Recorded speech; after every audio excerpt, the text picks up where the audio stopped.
They fired him. We're here. Just in case anyone's curious. First of they all, fired him. I was terminated, so technically not fired, just let go. Terminated and fired are like the same thing. No, one sounds way nicer. Being terminated means you were fired. If you were let go, then you'd be let go of. Anyway, we're in the match. He's no longer with Dark Zero anymore, so he's not a biased caster anymore. In fact, would it be like one of those things where because you were let go, you now need to be exceptionally rude to them because you are a spiteful ex-employee? No, see, that's the thing. Like, you're very nice to work with, and the thing is, I feel worse for Grant because he was let go too, and that guy, he's a grinder. So if anything, my boy. I saw a post that there were a fair number of people let go. I don't know who else was let go. It might have been more behind the scenes, but yeah. Either way, esports orgs are shedding talent right now, be it in social media, be it in graphics, be it in content, be it in useless streamers such as yourself. I was gonna say, are you calling me talented because of dropping talent? No, but then you had to. Certainly was not. Oh wow. Operator bands are in. We're ready to get underway. A hugely and very consequential matchup for these teams, and some of them don't have cams. That's okay. Rampy chewing with his mouth open. Operator bands in. Flores and Dokkaebi on Oregon. Okay, that's pretty normal. Yeah. Warden. I mean, see, that's where things they can get kind of spicy. That's where things get kind of crazy. Yeah, because you got the Blitz open, you got the Ying open, of course, smoke grenades to the 9 lines of sight. This might force the defending team to play a mixture of bulletproof cameras, Maestro, or Mirror to try and gain other sources of information. Of course, you can blind the person behind the mirror window as well, but I think the big focus here for the attack inside should be, are they going to be bringing Ying because of Warden ban? And if so, how impactful can the attacking team be at using that operator? And how much is the defense trying to do to combat it? Probably expecting that same thing to happen. For this very opening round, Skies, he is hovering after some thoughts with that attacker repick. Who gets to play Hot Breach? Who gets to be initiator? It will be Laxing on Hibana and therefore Skies on the Ying instead. And Mirage's answer so far has been a mixture of a couple of things here. Rush down, Rampy on those Goyo Vulcan canisters. Of course, the mirror from DP Fire. And, I mean, Camp Concepts from Iconic? No, oh, sorry, from... That's not Iconic, that's Hansen. I can't read at all. Iconic plays an M80, by the way. My apologies. But yeah, Captain Traps probably for the roam. Slow things down. See if you can catch any members. Mirage, last we saw them, yes, they were playing very aggressive on the defensive side, playing together with kind of like duos of 2, trying to look for a 2v1 fight anywhere they can find it. Just got word from production. All Capcan traps are currently downstairs. Oh no, Fish! Almost missed down. Gets the down. Oh. On to Rampy. Yeti picked off as well. My. Fish almost got 2 for the price of 1. 4 sets of C4s, and all the Capcan traps are currently strewn about the basement floor just in case there is a rush. Yeah, so it's pretty much all for the rush/execute, expecting things to get kind of aggressive towards that late stage of the round. And I mean, it makes sense. There isn't really a roam game either from Mirage, so the Captain Traps being downstairs, it seems to be very logical. Yeah. And a great start, frankly, for Parabellum here. Almost getting 2 players off the board. Also Goyo canisters on the board as well. That's something else. In addition to the Capcan traps, once again, probably all downstairs. Yeah, those are all in the basement. Amaru, funny enough, in this bomb site, can go for a great entry opening, but with this particular round, it'll be for the execute instead, as Spiker is still alive and he has flashbang, so he'll be a free gun for that execute stage. They'll be led by Skies on the Ying. There's a Nitro Cell on that hatch inside a meeting that could go up, potentially claim Skies, but Rampy's just standing there. Okay, that's a bit... I don't know what he was thinking, but Skies punishes him for that. Say goodbye. Surf for Mirage takes down Spiker, and now Fish will die as well. Suddenly Mirage is getting in. Got some picks. Parabellum still leading in numbers. It's a great 1v2 swing from Mirage, and it's what they've been doing so well yesterday. So just trying to find members and force that 2v1 for a guaranteed trade, and now they're 2v3. It's a winnable for the defense. Skies will dump the Candelas down towards the back of the map. Back towards the bomb site. He thinks there's somebody over towards blue, but there's nobody there. Side by side right now with Spiff, who he's blinded in the process. The fire still lingering. Take out those Capcan traps. You cannot end up with an explosive demise. Is that the Mira sitting inside of blue? Yes, it is. Capkin Trap takes out Laxing. Spiff needs to be wary of it as well. They've isolated the Mira. Diffuser going down. Spiff is the one to cover. Skies, do you trust him? You shouldn't have, because DP Fire wins the engagement, and now Skies needs to follow up with limited time, and DP Fire wins them both. Goodness gracious, Mirage. Yeti says you got to win that, and I mean, I'd say he's correct. I was gonna say he isn't wrong.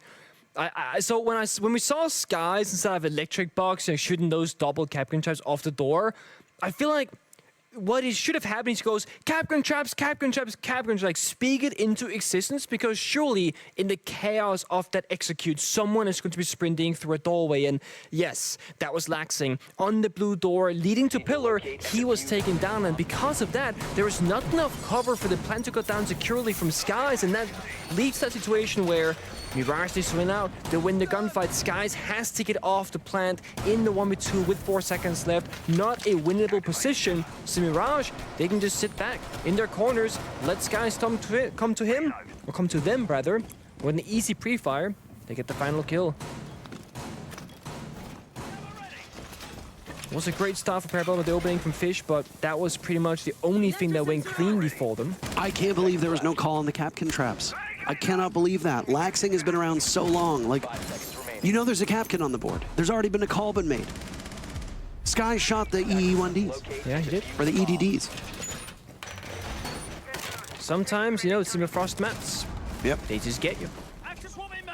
Of course, when you are a player in the server, there's so much happening with voice comms, teammates sharing information. You gotta keep track of where the enemies are, where your teammates are, what's happening. It is a lot to keep track of. See, if I was a pro, I simply would never die to a Capkin Trap. Oh, hold on a second here. Walks in. And there's an EE1D, not EDD, different thing. Used to give some more sustain as Spiff is just in. Surf is dead, down goes your smoke. Yokai drone? No, not present. What was that sound? Was that the Yana clone? Yeah, I was like, so. that sounded identical to the Yokai drone going up, and I was like, what am I hearing?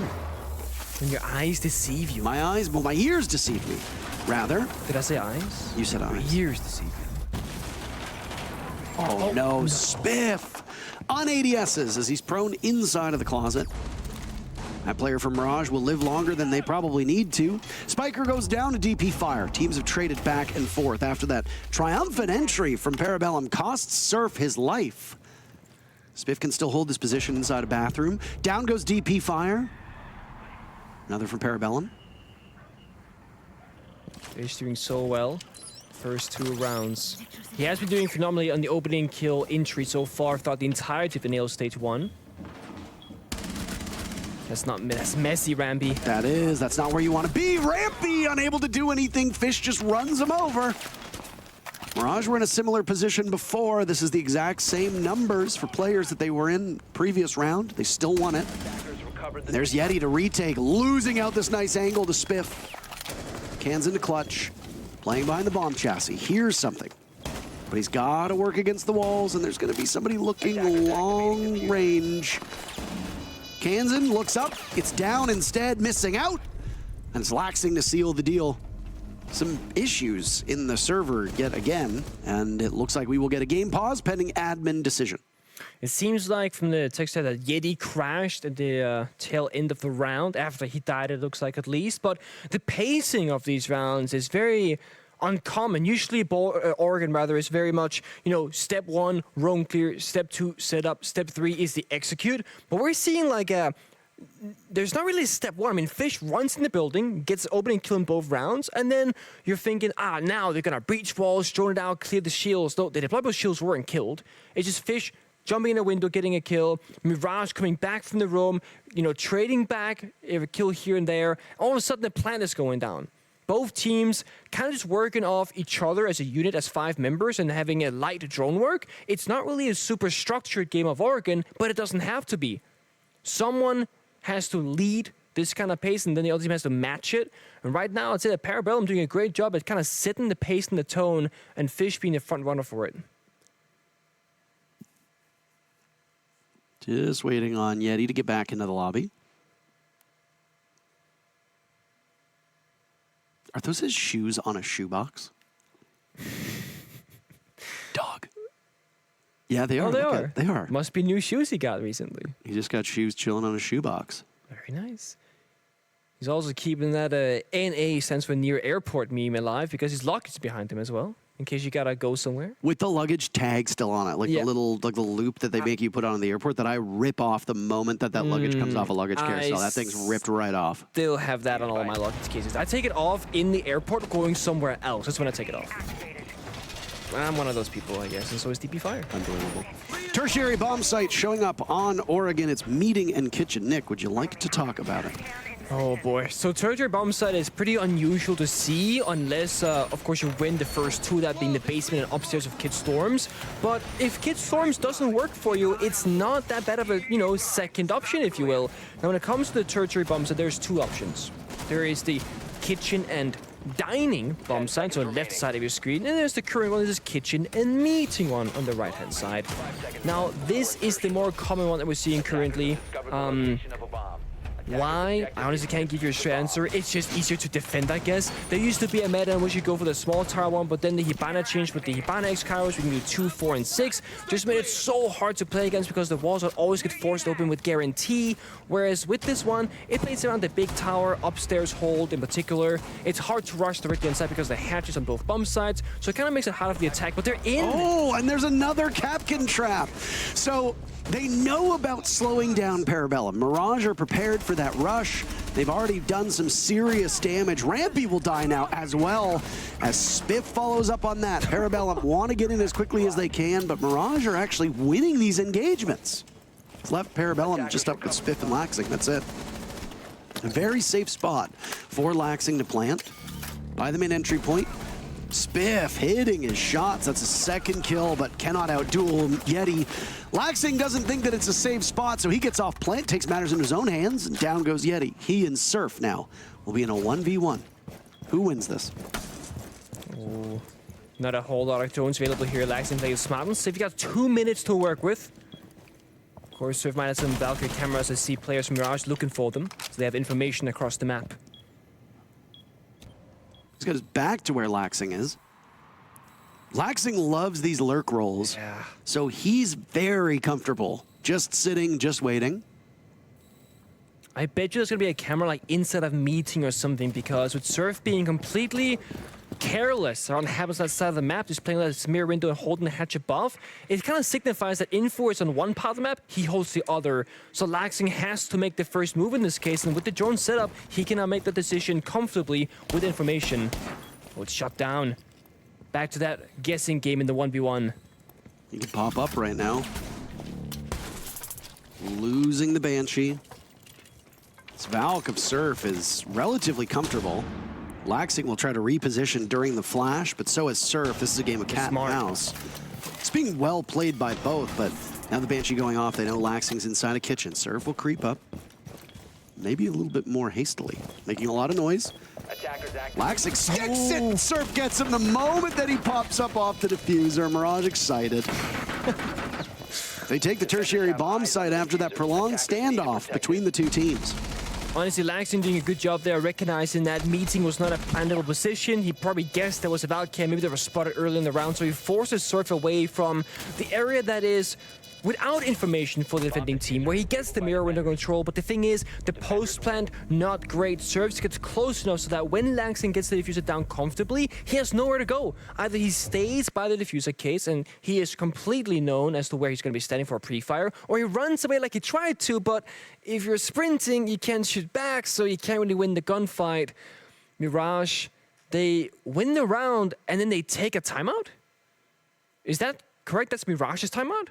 That's what it says. That is correct. It's confirmed. Okay, so this is not very common where we see the winning team pull the cord. Yeah, but very odd. when you're getting rushed on a tertiary bomb site, when things are getting very chaotic, when the pace is very hard to predict, this might just be one of those guys, they're playing this style of siege, expect the unexpected, be ready for it, keep bringing the Capcan, for example, and try and predict and prepare for the rounds to come for Parabellum. Build up that lead from Mirage so that when they go on the attack inside, most of that job for them in terms of round win has already been accomplished, because the attack inside is typically the most difficult on Oregon, depending, of course, on what team you are.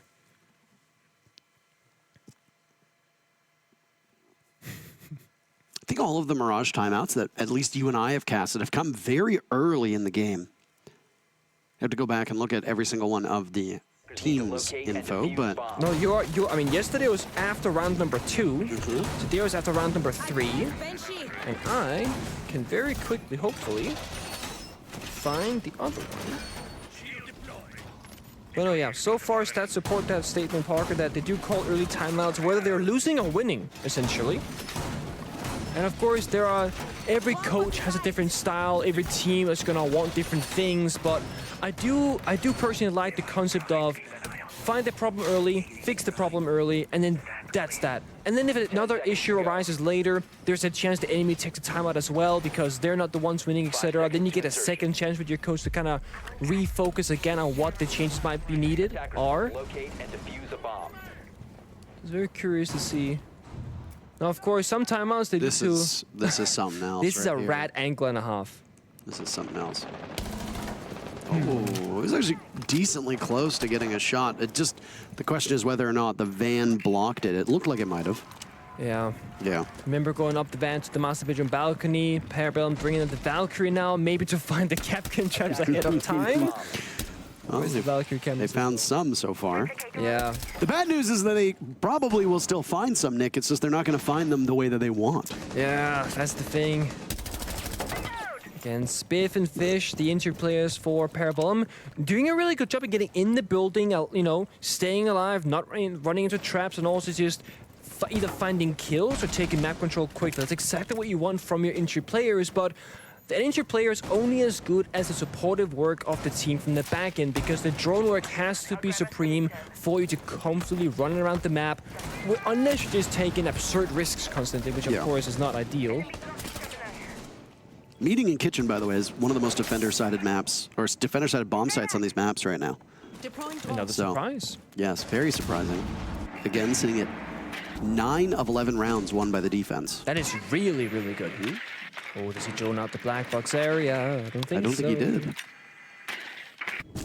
Now, that could be a problem later on, but Jackal is on the board for Laxon, so he could just scan out Yeti if he finds the right position. Of course, Ramby's there for support. Didn't you talk about rat angles, by the way? Hiding in that box spot. They keep on coming. That's a rat angle. Now, does Laxing... No, also doesn't do it fully. Not yet. But he does have an Inox. The question is have those footprints expired at that point? Scanning. Oh my, Yeti. Oh my, Yeti pops right up. Down goes Spiker. Yeti wants more than that. Almost finds it on the skies. Gets away. Is he retrievable? Laxing will be in quick pursuit and might actually make it there in time, but he doesn't have info on whether or not there's a follow-up. He'll see the trail of blood. That's risky. Oh, he almost missed him. He could have gotten him. Laxing just looked to the left. He doesn't want to expose himself to a swing from Blue or Harry Potter, which I think is smart. Yeah. Spiff tries to crouch walk into the bomb site, but two separate players from Mirage are there to greet him. DP Fire and Cans, and it's Fish to die next to him as well. Parabellum are left to the two veterans of Laxing and Skies, as Yeti has been safely retrieved. There'll be a dead drop from PB. Rampy's prepared for it. There goes a smoke. In the wrong direction, Nitro Cell to answer back. No, Rampy looks the wrong way, but Yeti and Kansan clean up, and it's a flawless round for Mirage. Mirage in defense actually having a lot of life and good decision making in the process, and we saw that exact same thing yesterday. The only issue for Mirage right now seems to be their attack, but if they can start on the favorite side and rack up these rounds, that could just be how they start winning these best of ones. Now, if you're Yeti hiding that black box position, you find the initial kill onto the IQ, you have a tough decision to make because you have three options essentially. Stay on that black box corner, let them come to you, but you're probably gonna die. You can try and run down to the bomb site as he tried, got injured, or the third option, my personal favorite, you run out of the exterior door and you go all the way out to construction back to site. Risky. But he could come away with his entire health bar alive. Instead, he gets injured, of course. Laxing almost got the double. Not quite. Didn't want to risk it. Mirage, a flawless round on basement defense. Parabellum still haven't used their timeout, by the way, but they did at least get to talk with their coach during the Mirage timeout, so... I think that's why they might be holding on to it, because, they've already kind of had it, so to speak, granted to them from the opposing team. Oregon's stats after yesterday. The only play on Oregon was the match that you and I casted. It wasn't played again later in the evening. It hasn't been played so far today. Granted, this is our second match. Oregon's been played 5 times in the North America League so far. 53% of those rounds won by the defenders, 47% by the attackers. Laundry and Supply is a dead even 50-50 heading into today's match.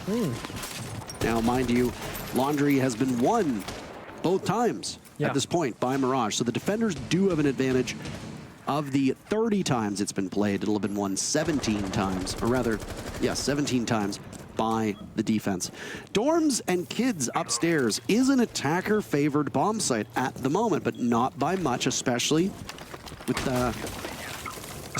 sorry, I was going to say now that we're on it, we'll see what happens, but it's won by the attackers by PB. It's the only bomb site that PB has won so far. Meeting, of course, and Kitchen only getting better for the defenders after the victory from Mirage earlier on. Kitchen and Dining's only been played 2 times. 2 times out of all of the 58 rounds that we have seen on Oregon, excluding this game right now. Yeah. Twice, that's it. PB actually changing things up as well after the timeout taken by Mirage. They were playing a very fast-paced style of C's that was hard to predict, and they've kind of gone back to how they played round number 1, a more execution-style ABC version where they get Skies and that Ying. That's going to be the execute itself. A slow roam clear, making sure everybody stays alive. This is them trading time for survival rate, essentially. It's going to be a late round execute, but they got the line, they got the Ying. Mirage, you know, suffering from this Warden ban from PB. They can't really see through the flash and smokes. This keeps happening to players on Parabellum. I don't know if you've picked up on this, but they seem to enter the building and then somebody takes damage in a way that they're not expecting. Mirage's roam has been exceptional, and Yeti knows, but Yeti looks the wrong way, snaps it anyway. They're not on the drones. If I was laxing, I'd be pissed about that one. Yeah, I mean, you should be. I mean, if you're doing the vert damage there and you get flanked, that's like unacceptable. And there's a Nitro Cell to end Spiv, whose shocked look on his face is really going to tell the whole story. Fish is the last man standing. 2 back-to-backs. He's blind on big window.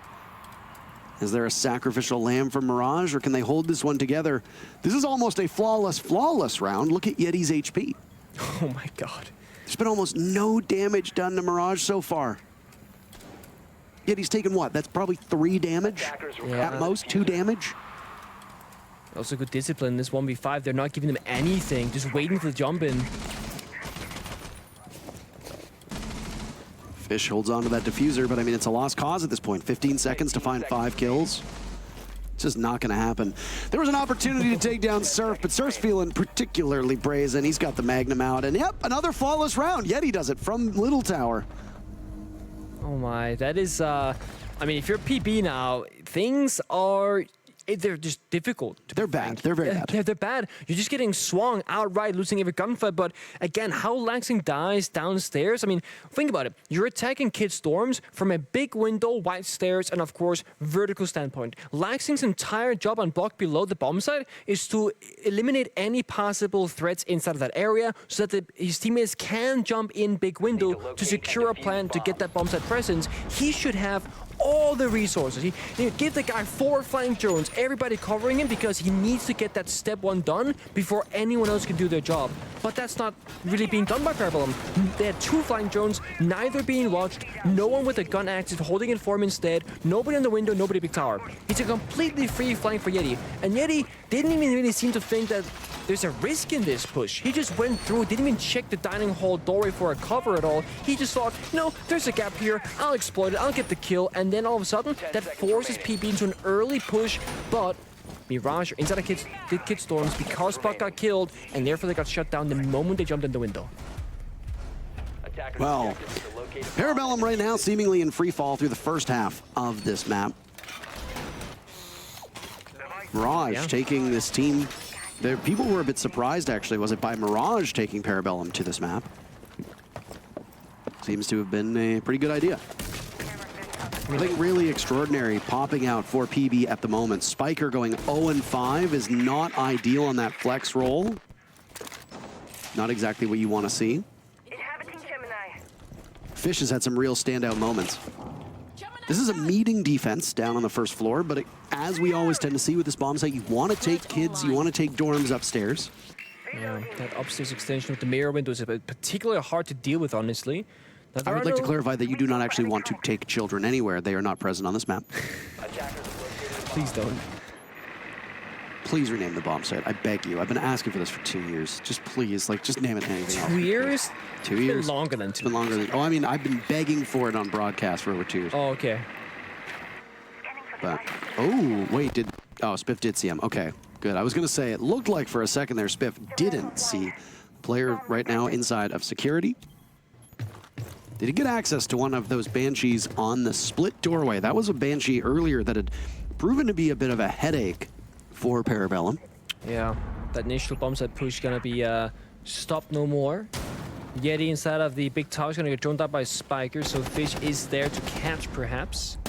Oh, just barely misses. It's unfortunate, but PB get what they want. Oh, wait, hold on a second. Yeti's just so aggressive, but he's not looking the right way. Spiker dies. No kills for Spiker in the first half. He's a new player, only played a couple matches so far in the NA League. That's not the performance that you want to see. Look at that, no rotate to Attic either. They've reinforced it. It'll force soft destruction on the shoulders of Parabellum. It also means that Mirage cannot get out from that position unless they waste an impact or a nitro cell, of which they have 3 nitro cells for the record. Yeah, but no impact, so it's a bit of a low-value trade, but it could be worth it. Oh my! Oh! Surf slaughtering Spiff.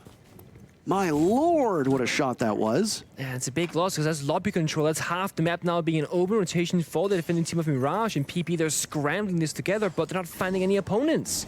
No drones. Yeah, and there's no rotate, as you said, so like he can't even get in. Yep, he has no nades, no way to get through that, so wisely played by Mirage. Fish inching ever closer to the top of White Stairs. He might get a read on one.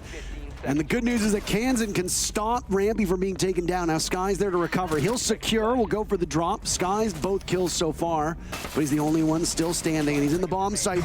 Shot out by Surf, who gets 3 kills on that round. This first half, Mirage, 5-1.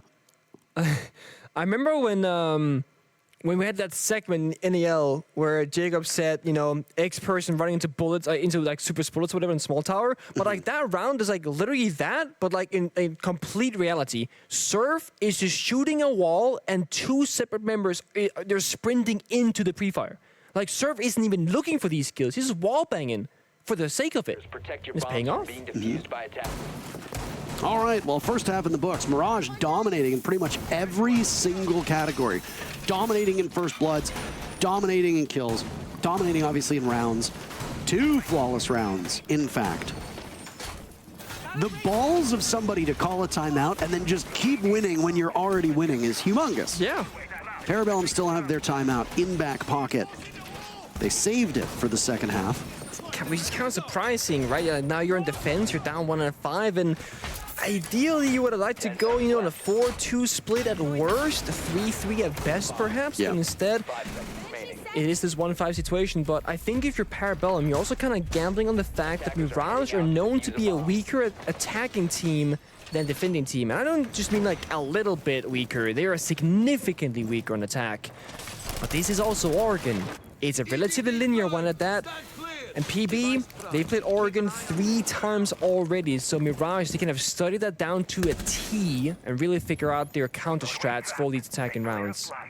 Create a fun little montage of all the people saying it was a silly idea to go to Oregon, and then just keep running those tweets over and over and over again with some carnival music in the background. I will say, though, before you go in, you look at a team that doesn't have a ton of experience on a map, and you say, yeah, it is a bit odd.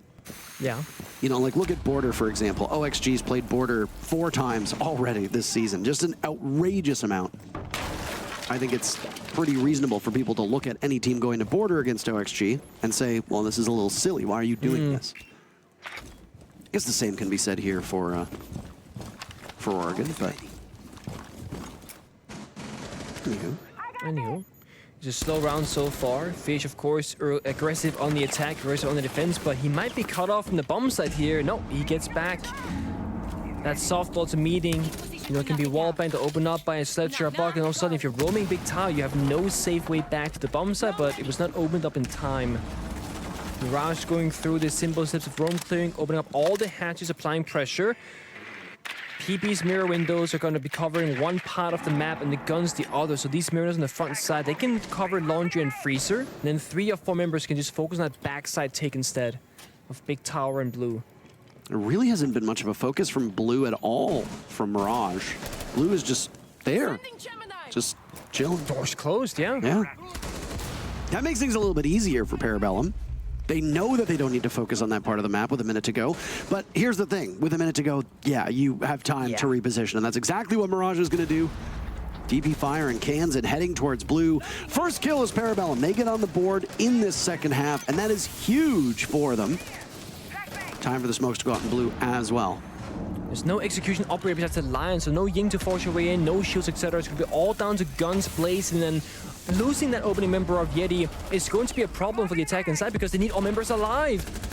I don't know if it's drone work, I don't know if it's intel, what's going on here. There's only a single drone on the board, it shows, for Mirage, but they're getting punished for this. They've lost Rampy, they've lost Yeti. DP Fire now the one to encroach upon the position of these defenders as Spiker looking for kill number 1. Going toe-to-toe with the Lion. He has a shotgun. That's his best bet, and he's going to get it. Spiker on the board. Fish as well. And Surf is the only member standing, denying a flawless round, but swung on by Spiff. And Parabellum deny Mirage match point. Very important that because now they can avoid that match point situation like you mentioned and kind of take some risk and still gamble these rounds, but they need to do it cleanly. And the thing is, with the rotation of Oregon, downstairs, then upstairs, then tertiary, things get harder and harder as you progress, but there might be one saving grace here. That is the win rate of the tertiary bomb site that you mentioned earlier, Parker. That 80+% defender favorite bomb site of tertiary meeting kitchen could be the defining factor for Parabellum. If they can get a perfect 3-round rotation, go back to basement, they're looking pretty good.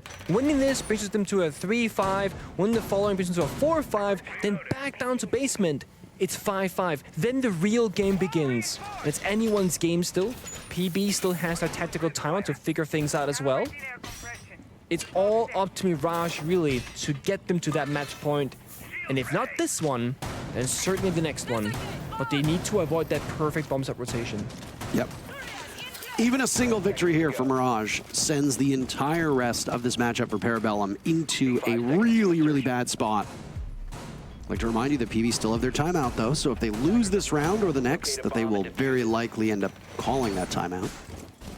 They have a Blitz and a Ying for the upstairs take. Now, we see Blitz very common in Oregon, but it's for the basement bomb site, not the Kid Storm attack. And I'm curious where the entry point will be. I mean, right now it looks like lobby armory, maybe into trophy. But then once you get that first piece of map control, you're looking at so many crossfires, you know, C4s from below. It's very difficult for Blitz to find any comfort on this particular attack, no matter where you attack from, frankly. We'll see what Yeti can get done. So far, they're hiding him. He's just waiting outside the main door for something to happen.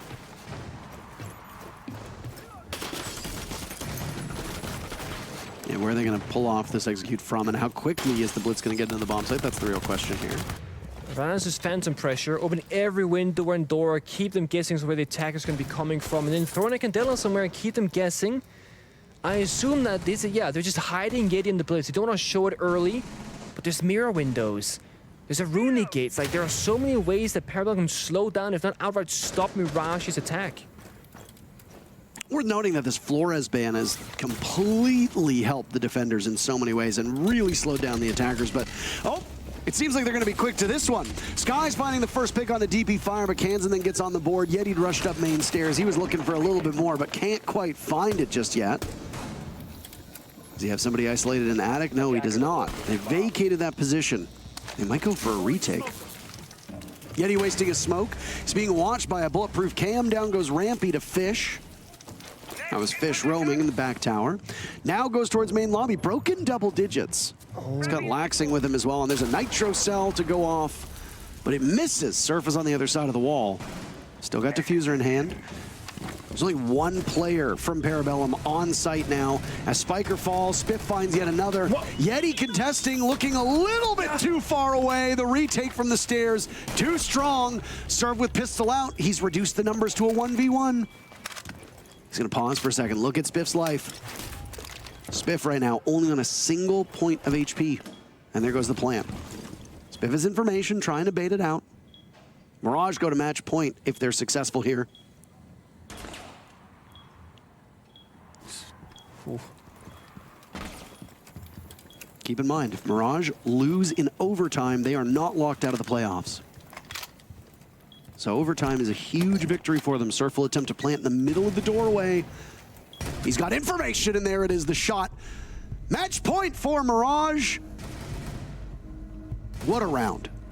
I think what around is the right way to break it down, because a couple of things happened. I can tell and I understand why DP Fire is laughing, because that was a complete fiesta. I mean, from the get-go, Ying's an attic window, using Delas to start that engage off. Yeti uses that to rush on in, destroy the mirror by cracking it with the melee punch, but the Ying gets shut down as that happens. So they trade a kill for map control, not the end of the world. But then Yeti is begging his teammates to open up the soft wall between Trophy and Attic where the mirror window was, so that he could advance in through Attic, into Kid Storm bomb site, and start making things happen. So Rambi jumps in the Attic window to fulfill that wish, but because of that, he dies to the meeting hatch to member downstairs, and he dies for nothing.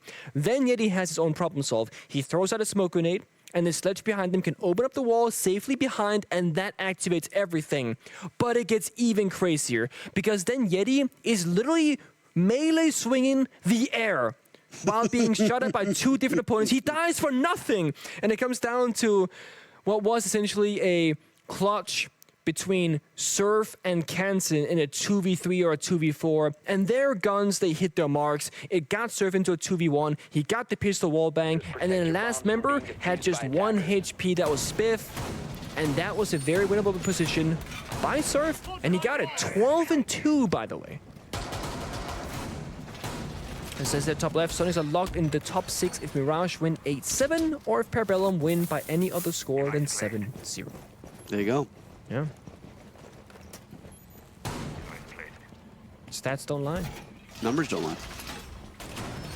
Look at how that so snugly fits in between the top UI and Spiker's box. It's beautiful. That's nice. 5 seconds remaining. Thank you, There's a subreddit that's like dedicated to just things like fitting perfectly in spaces, right? Yeah. There's also one that is the opposite, where it's like something in a perfect order is not correct. Yeah. It's like the OCD trigger. Yeah. Oh, I hate those. Huge round for Mirage now. Parabellum in not ideal situation here. Yeti's and Blitz again, which I love, because I want to see more of what he can bring to the table. And DP Fire also on the Ying, so they pair these two operators together to initiate the execute. And with 3 members in Master Bedroom Door, it could be a quick one in here. Parabellum are still in action later today, win or lose against Dark Zero. Same with Mirage. Mirage are playing Sonics later today. But again, you get to a point where your fate is not necessarily in your hands. We focused a bit on Spiker not having any kills, but he wasn't the only one. Rampy has yet to find a single kill in this match. Through criticisms of Rampy when he was back in Space Station, but there he goes, and it's a Claymore. Rampy's not even involved in it at all. Candelas go out around the deployable shield. Yeti's going to take matters into his own hands. Mirage looking to just plunge a knife deep into the chest of this Parabellum squad. A Nitro Cell from Laxing takes out DP Fire, and it's blunted a little bit of Mirage's momentum. Rampy had found a second kill. So we have manifested a Rampy success story here. Just like that. In round number 9. The thing is, they might have kind of slowed down the attack, but Mirage got everything they could have asked for. They get top floor control, they get 2 kills, and they get verification visually from Yeti and Blitz that the third member of Spiker indeed dropped down the hatch. They know top floor is clear. They got Ace with soft breaches, they got Sophia who just spent hers. They can still do some vertical destruction, then hit the site with smokes and Blitz. They got all the tools they need, and to make things even worse, Kansen is flanking from small tower on Nuke undetected. Kansen, what is he gonna get? Well, he hits the Banshee, but it doesn't matter. 2 very fast picks. Laxing was recruited for this roster to be the old hand. What can he pull off? Parabellum know how much is on the line here, and he'll confront the Blitz. A frustrating position to be in, but a massive victory for Mirage as they take it 7-2 over Parabellum. Amazing stuff. We'll be right back with more Rainbow Six.